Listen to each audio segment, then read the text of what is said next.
Hi, I'm Luann Sims, and welcome to Life After Baby on 1520 AM WCHE and streaming live on WCHE1520.com. From bottles to books, spit up to social media, diapers to dorms, and everything in between, each week I interview parenting experts. Today's guest is Patience Domowski, a behavior specialist, mom to an 18-month-old son, and founder of the Chester County Childcare Facebook group. Chester County Childcare is a group for parents and sitters in the Chester County, Pennsylvania area and surrounding counties to use to find jobs and babysitters. Patience founded the group in 2014, and it now has 7,400 and some members. Patience, that's pretty impressive. Thank you for being with us today. I'm glad I could be here.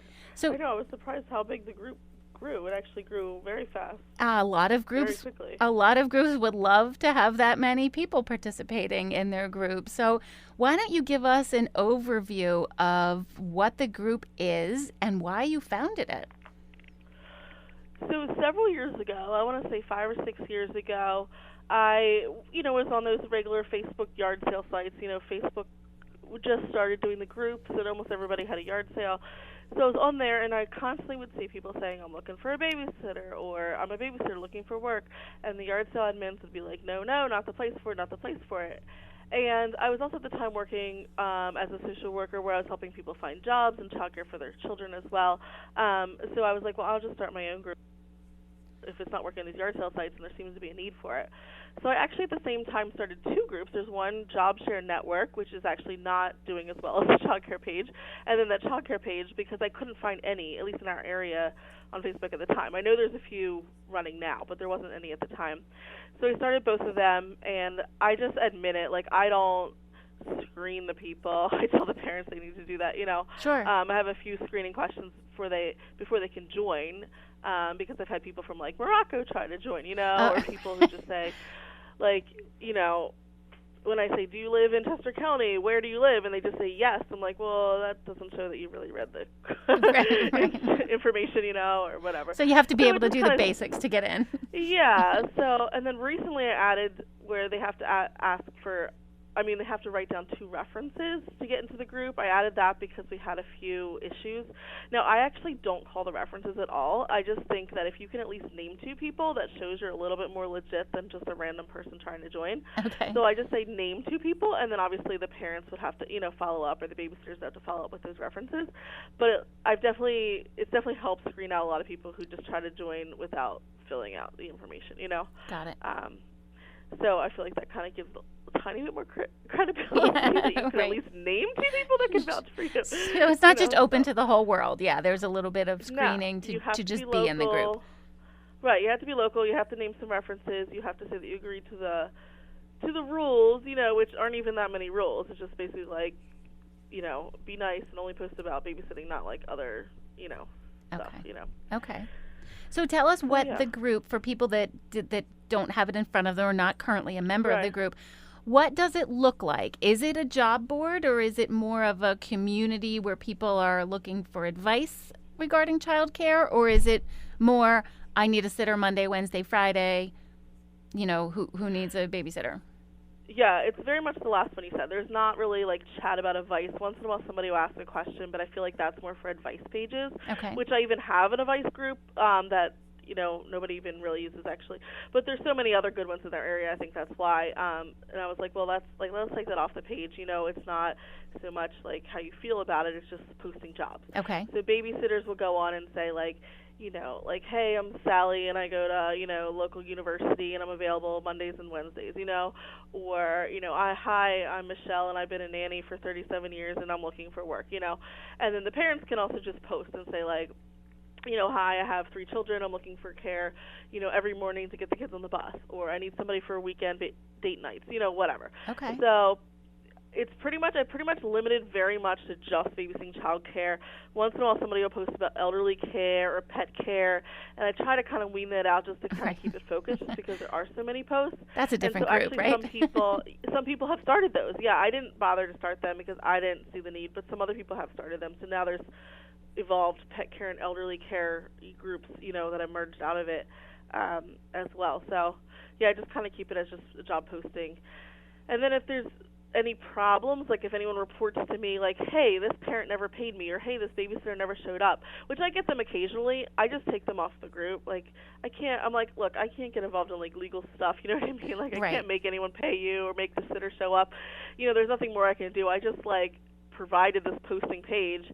If there's a problem, just let me know, and I'll just remove it from the group. That's all I can do, And I'll say you have to take your own, responsibility to follow up with whatever else you want to do. And that rarely happens, actually, considering how big the group is. But we've had a few. And if people complain, I said, okay, well, they're out of the group. Right. Okay, so then they can no longer post in your group Correct. that they're looking for either one. Okay. Do people really not pay their babysitters? It's happened very few, that at least that I've been told, but it has happened. They'll say, oh, you know what, I don't have the money right now, can I pay you tomorrow, or next time you come? And the sitter will say sure, and then the parent never does, or just like falls off the face of the earth. Or the sitters won't show up for either the interview or the actual babysitting gig. That's happened several times. That one I could see more. People that will blast them. Yeah, people that will blast them on the site, and I feel like, well, you don't know the whole story. That's really not appropriate. So I'm like, just tell me privately, and I'll just remove them from the group. Got it. Like, I get that you want people to be aware, but we don't know the whole story, and I don't have time to like go search the whole story either, because I'm not a nanny agency. Which I even thought about starting a nanny agency, and I posted on that page, like, would anyone be interested? And there was only 2 people interested, and I was like, okay, well, I'm not going to start a whole agency. Right. Nobody's interested. Well, there are so many good resources now that are available at no cost to people. As you mentioned, you are simply linking babysitters with people who are looking for babysitters. So you're not doing the vetting, the screening process. But when you can get that far for free with the ease of a Facebook group, people, I think unless they need maybe a full-time live-in nanny or a full-time year-round nanny, maybe don't see the need for a nanny service. So because I was offering to do that, but obviously you'd have to pay for it because it would take a lot more time, for me to do that. I just wanted to see if people were looking for that, even for just short-term sitters, because there's a lot of nanny agencies that do full-time, but if you just wanted someone short-term. But there was only like 2 or 3 people that even said maybe, you know what I mean? Like nobody was really gung-ho for it. I was like, okay, And I wasn't even going to charge an arm and a leg either. I was just like, what would you pay? I even threw that out as a question, and nobody even responded to that. So I was like, okay. You would think people would at least be like, like $50 or I don't know. Yeah, but with almost 7,500 members, you obviously have found an area where there's a need for. Yeah, and it's pretty busy. Like, it's pretty active every day. We're getting new members, and every day, people are posting, and it seems to be working. Okay. Well, let's talk about I use it myself. Do you? Do you find sitters there? I have. My current babysitters are not from there, ironically, but I found them through other means just because the way things go. But I have found sitters through there in the past, and I have had a lot of babysitting jobs through there. Like, I'm babysitting myself for several people from there. Oh, very cool. So then you're a good person to speak to a question, since people are going to be doing their own screening once they connect with somebody on there. As a parent and as somebody who sees a lot of these posts coming forward on your site, what qualifications do you think a parent should be looking for in a child care provider? So I think it can vary depending on what kind of child you have or what kind of needs you have. So if you're looking for like an in-home daycare, because we have a bunch of them that advertise on our site, I think you want to make sure that they're actually like legit.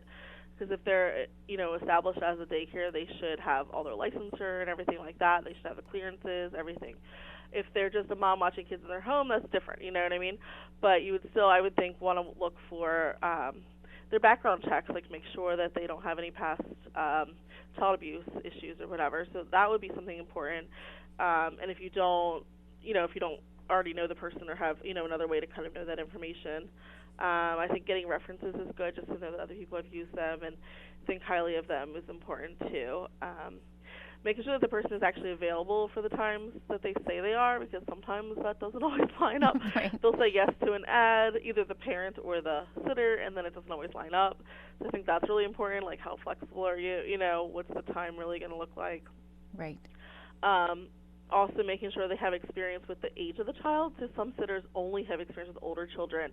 So if you're going to hire them for, your infant, that's a different story, Or if you have a special needs child, and you might want to see if the person has any experience with that, because it's just it's something different to be aware of. And Okay. so usually sitters will post if they have extra experience, but that's important. Some parents want the CPR first aid certification. Other parents, not too worried about that. So that's something that's kind of a preference. Got it. I wondered Um, about that. I have yeah. well, she's 14 now, a 14-year-old daughter who went and took a babysitting Yeah, training babysitter class. class and Yeah. got a Yep. certificate from the Red Cross or something. And I was thinking, Mhm. whoo, when I was a kid, I just had to know how to play with a baby, Right. and so it's a little more sophisticated now. Yeah, some parents very much want that. Usually, if they have infants, Yeah, other parents don't really care so much about that. right. Well, I can tell you as Experiences a are pretty important. Unless the person's like a teenager, you're not going to need to worry about, like Right. their history, Right. criminal history. Right.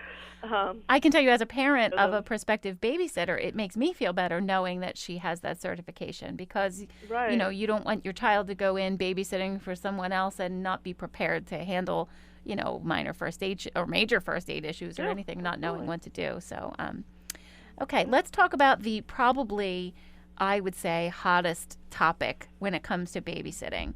What the pay rate would be. Okay, right. What do you think is the best way to figure out the pay rate, and what would you say are common figures people can expect to pay if you're a new parent and you're bringing somebody in? Right. This comes up a lot on the group site, actually. It's I'm discussed, sure. and it can turn very heated, and I usually try to turn off the comments because it gets insane. So it seems like right now the going rate is about 15 an hour for somebody who is a college student or higher, Okay. like an adult. That seems to be the going rate. However, that doesn't mean that that is, a standard that every single person follows to. There are people that will babysit for less than that. There are people who babysit for higher than that. High school students, is usually about $10 an hour. If you have a bunch of kids, people might pay more, like 15 or, 12 an hour or whatever. If they have more kids, there's more complications. Some people won't be able to pay that high and they'll offer less rate. People usually jump down their throats about that. And I'm like, look, they're just posting what they can pay, Right, right. Like, if you don't want to take that job, that's fine. If Right. the parent says, I can only pay this, don't blast them for it. Just Right. say, move it on, you know what I mean? Like, I don't know, it makes me mad when people get really mad at parents for that. I'm like, you can't always, afford everything. Like, I can't afford to pay my sitters $15 an hour. Right. I'm a single mom, Yeah. Yeah. Yeah, I'm a professional, I'm a behavioral therapist, but we don't make as much as you think. Right, right. So, Well, like you said, it's a so it's one of contract. those You throw things. it out there if somebody is able to do it for Exactly. that. Maybe you get somebody Exactly. that's getting experience, or the Yeah. hours work out for them, and they're willing to Right. do it for that. What about Yeah, when in my case, I have a stay-at-home mom that watches my son in her house. So because it's at her house, she doesn't, need to be paid as much because she's doing just her regular day. Her kids come home from school, just kind of has an extra toddler along an extra the way. right? And then a couple days a week, my son's with this teenager, and so she doesn't need as much money either. She's just saving up, for the future. So, Right. Neither of them are living off this money. It would be different if I needed someone that like a career person. Sure. Sure. Some of the babysitters on this page are very adamant about they will only make a certain amount of money. So in those cases, I don't think there is much negotiation. I've interviewed some of them myself. They're very much like, nope, only 15 an hour, only whatever an hour. So some of them are even making what they want known versus in the past, I think it was more what parents would say, this is what I'm offering. Boy, that's Now, a different story, isn't it? Yeah, now and I'm talking college students even, not just like career nannies, And I'm Yeah. like, you're like in college, but anyway. Yeah. But again, you want to make what you can make, and save your money and whatever. So, so there's a lot of people that will post what they, only want to make, and then some parents will post what they, offer, and other times it's a negotiation. Is there ever a So- reduced rate when, let's say, you're coming at 7 o'clock and the baby's in bed, and all you need to do is sit there and watch TV while the baby sleeps and maybe, has the potential to wake up. Do sitters charge less for that, or is it just this is my rate no matter what? I've seen some conversation on the site where people were asking about that actually, and a lot of the babysitters are like, well, I'm there anyway, so I need to be paid the same amount, and other people were like, well, if you're not doing anything, you shouldn't be paid as much, you know what I mean? So there's kind of back and forth.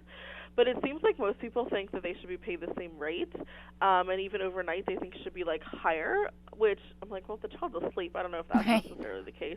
But I guess I tend to err on the lower side, even though I've been on both sides. Like I've been a nanny and a babysitter, and now I've been, a mom trying to hire one, so I've seen both sides. Right. And I just feel like just throw out what you can afford. You know what I mean? And see what you get. What do you see as the norm for an overnight stay? Do people tend to pay a flat rate, like $100 to stay overnight, or do people calculate it hourly? I don't know actually, because there aren't too many people that have posted that. Okay. Like I said, there's been some discussion, like what should we charge? You know what I mean, or what should people make? And it's not like consistent with the answers. So I don't know exactly what it is. I would think a flat rate would make the most sense. Right. I would think it makes sense if the kid's asleep that you would pay less and just ask the person, like, hey, bring your homework or something else to do, while you're here. Right. And get but to like sleep. I said, I tend to be more on the conservative side, whereas Right. other people would be like, well, they should be paid the same amount because they're still there. So I don't know. Right. It's a tough call. It's hard to say because this is not like a, Right. exact field science, right? Like where everyone's paid the same. Exactly.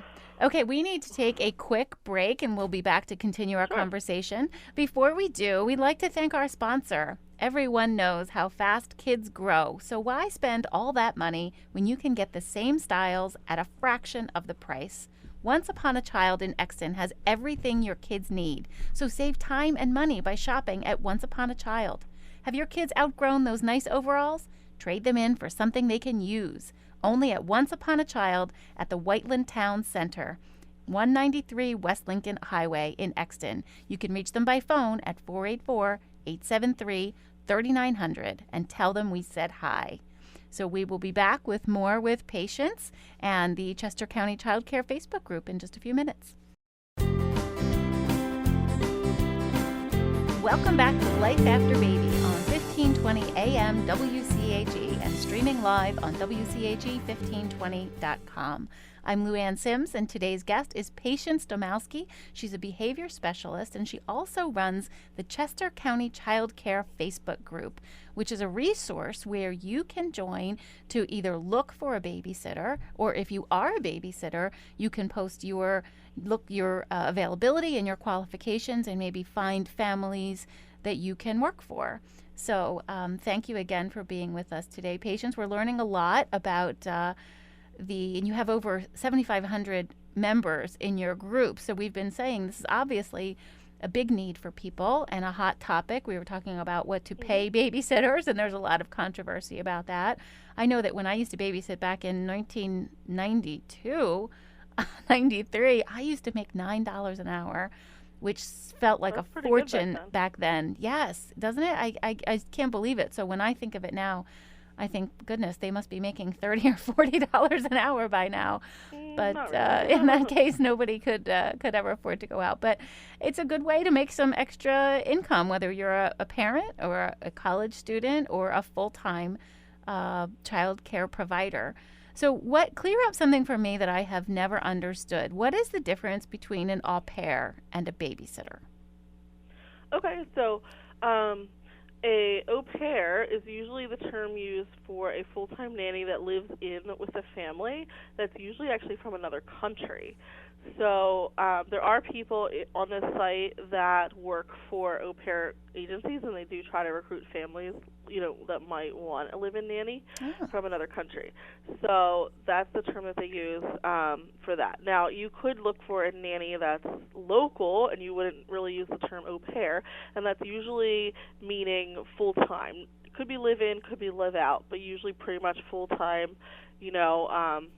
8 hours or more a day, 40 hours a week, that sort of thing. A babysitter is usually used, sometimes they're used interchangeably, but babysitter is usually a couple hours here and there, maybe every day, maybe a couple times a week, maybe a couple times a month, usually seen as more of like short-term couple hours, versus nanny is more full-time, and au pair is usually someone from another country that lives in with the family. Got it. But they can be used interchangeably, but that's generally the difference. That's generally what they mean. Okay. Do many people have live-in childcare these days? Full-time live-in? I don't think too many do. It's actually, I looked into it myself and like to hire someone, and it's not that expensive per week, but it does cost a lot on the initial front to bring them here Okay. for all of the checks that they do and flying them over and agency fees. So while a lot of families could probably afford the weekly rate to pay the sitter or the au pair, I mean, it is a lot to bring them over initially. So also a lot of families don't want an in-home person or they don't have the space in their homes. Right, right. So, I mean, it is used more in, like, the higher-end, like, more wealthy families use them, or if they have a really crazy schedule, like, say, a doctor who's, like, on call at various times, you know. And they need to Somebody have that somebody. needs, yeah, they need somebody kind of on notice whenever Right. versus, like, a sitter that you have, you know, just on Wednesdays from 3 to 7 or something, you know, like, you need somebody whenever.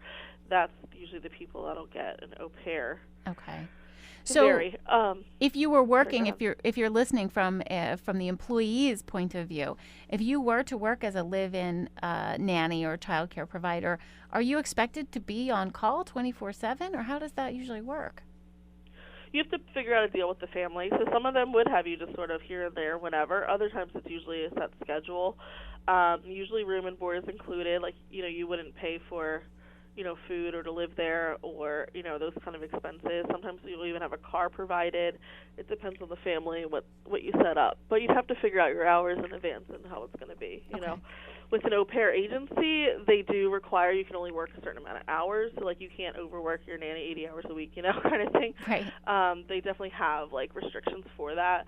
But if you just hired a nanny yourself directly, you know, from the U.S., like not through an agency, you just have to figure that out with them. Okay. Make sure it's the right, you know, the right fit and the right hours, so you're not taking too much advantage of them. But you Right. also have a flexibility if that's what you need, you know. So it sounds to me like across the board, there really are no rules here, even though some people like to maybe debate that there are. There really are no rules. It really comes down to the contract that you come up with or the agreement that you come up with between a family, whatever their unique situation and needs are, and whatever you can provide. Yeah, I would say it's mostly, like a match between the parents and the caregiver and kind of what works. I mean, obviously there's certain, you know, government rules, like you can't abuse the child, you know what I mean? Like Right. you can't overwork Sure. the nanny. You still have to pay them taxes. That's a huge debatable thing. You still do have to pay them taxes. You know what? know, Let's unless- talk about that because I never did. Well, I think I'm beyond the statute of limitations from when I used to babysit, but that was always one of the big advantages of it was that it was just a little bit of cash here and there. So talk to me about that. Is that the expectation now? So I've looked it up myself because of hiring, you know, sitters myself. And if you pay them more than I think it's like $2,000 a year, you do have to pay their taxes. I don't remember the exact number, but something around that. So if you just have a sitter here and there for a date night, you know what I mean, you don't have to pay the taxes, and the sitter wouldn't have to worry about it because, you know, they're making less than probably $1,000 a year, you know, so it's no big deal. But if they're on a regular basis, you know, making several hundred, you know, a month or a week, then like I said, I forget the exact number, but I think it's around like $2,000 a year. Then you do have to pay it, and it wasn't that difficult. I just found an accountant and he does it. I tell him how much I paid my sitters, and he tells me every quarter, okay, you need to pay $100 to Pennsylvania. I'm like, okay. So it's not even that much that I'm paying out of pocket towards the taxes, but then they'll get an actual W-2 in the mail so that, you know, everything's above board and they don't have to worry about it. Because otherwise the sitters have to figure it out themselves, which is complicated. A lot of people think they should just be independent contractors, but apparently, per what I've been reading, because I looked it up a lot, if the sitter is working the hours that you tell them to do at, you know, a certain time, and you tell them what to do and when, then they're considered your employee versus an independent contractor kind of makes their own hours, makes their own schedule. You know, kind of like therapists tend to do that as independent contractors. But most nannies and sitters fall under the domestic employee tax law, so they're actually employees. So, you know, if you're a nanny full time, usually, you know, you go with a nanny agency, they figure that stuff out for you, or the family can do it. I think care.com, they even have their own system for paying it, but you have to pay like a fee, you know, for them to handle the taxes. If you're just like an occasional babysitter, you know, most people don't worry about that. But that is a question that comes up sometimes, and it can be confusing. Yeah, that's an important. I would not have thought of that distinction. My only concern, I'm thinking of a a 15-year-old getting a 1099 in the mail, not, and they've already spent their money on and they wouldn't really probably, if they're that young, they don't even need to file taxes, Okay. Because they're dependent on their parents anyway. I'm not a tax expert. I would Right. say, ask an actual tax expert or an accountant instead of me, but Right. I have researched it a bit, so there are different things to look into that apparently a lot of people aren't aware of. I don't know Sure. if it just changed recently or it's just more people are aware of it. But you definitely do have to pay taxes if, you're making it, a decent amount. Okay. That's it's just year. an important I know, consideration. in-home daycares, they have to report it just like if they were a business, Okay. Because they're just considered a small business, which would be different than just being a babysitter. Got it. So whichever side you're on, whether you're the person paying or you're the employee working, something that you should consider if you're taking a bigger or more long-term position with somebody. So Right. Let's move on to our segment we like to call It Takes a Village. We don't always have all the answers, and that's why we need to help each other out. So we polled some local parents about their go-to interview questions for hiring a babysitter. Marlene said, describe your babysitting experience. How long were you with each family? Just getting them to talk about other families that they've worked with or experiences they have can tell a lot about the relationships that they've developed and how they, felt about their experience. That's a typical one, definitely. Okay. Experience. Yeah.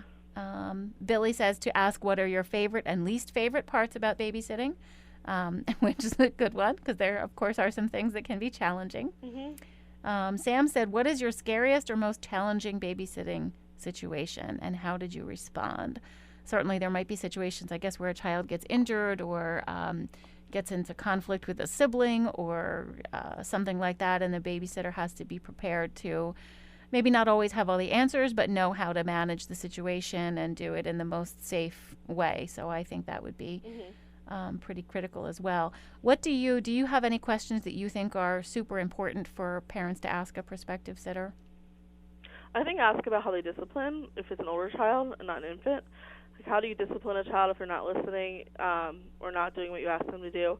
Some parents want the nanny or the babysitter to do nothing and just let the parent handle it when they get home. Other times they want the sitter to, follow a certain, behavioral protocol. Right. So I think that's important. And then maybe asking, if you disagreed with the parent on that or if the child didn't respond to that, whatever the protocol was, then what do you do? Because I think that, kind of comes up sometimes, and then you're like, well, we did what Mom said, and the kid's still not following, Right. Or I really think what Dad said wasn't the best choice. What should I do? And Yes. so then do you go with your gut as a sitter, in these situations? Because the parents can't prepare you for everything that might pop up, No, that's a really tough one. Do you go with your gut? Do you call the parent? Do you just wait for them to come home? You know what I mean? What if it's dangerous? The kid ran away. You know what I mean? It's hiding in the backyard. I won't go to school.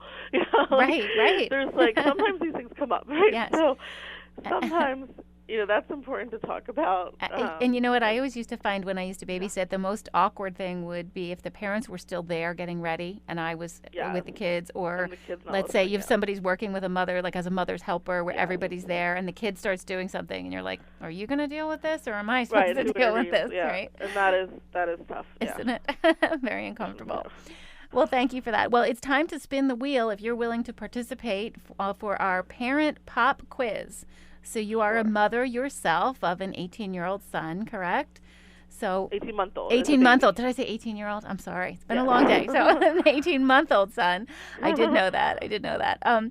So because life with kids is unexpected, so are the questions in this segment. So we will spin the wheel and let's see what you land on. And we have, okay, this is a good one. Let's see if you have an answer for this. What is the one thing that needs to be invented to make parenting easier? For an 18-month-old, better gate so the kid can't climb over. Oh, wow. Is your 18-month-old climbing over gates already? Not so much gates as tables and like anything. Chairs and tables. Oh my goodness, that's the biggest issue we're having now is he climbs on everything and grabs things, and I don't know where else to put things. You know what's funny is at that age, yes. I've observed from my own kids and from other kids that I've known that I feel like kids are either climbers or they're not. They either have that, or they have that My desire. mom said I was not like that when I was a kid. Yeah. So I never did any of that until one day she found me like standing on the bathroom sink, and she was shocked because I was not that kind of kid. Now my kid is the opposite, and he's like kind of like my brothers. He's like climbs on everything. You pull him down, scold him, he does it 2 seconds later. Has he climbed out of a crib yet? So yeah, it's a little crazy. Yeah. How about a crib? He's got plenty of bumps and bruises to show for it. Oh my goodness. Falling off chairs and whatnot. Oh no. So you could maybe get some really fun video if you have a monitor or something that records like in the middle of the night. He sounds like a good candidate for that. Well, thank you for sharing that with us. I'm sure somebody out there also has a climber and is happy to hear that they're not alone. Now that we maybe we can do an episode on climbing and solutions around that. Well, we are out of time for today. Today's episode was brought to you by Once Upon a Child. From adorable outfits to toys, books to sporting gear, they have everything that kids need at a fraction of the cost. Once Upon a Child is located in the Whiteland Town Center, 193 West Lincoln Highway in Exton. Thanks for tuning in to Life After Baby. Life After Baby was created by and produced by Leslie Hudson and hosted by Luann Sims. Our theme song is by Doug Keller. We'd like to thank Patience for joining us today. You can find her group on Facebook at Chester County Childcare in Pennsylvania. When the kids are finally asleep, visit our website at lifeafterbabyshow.com. Find our podcast wherever the finest podcasts are found, and follow us on Instagram and Facebook at Life After Baby Show. And don't forget to take care of yourself so you can take better care of them.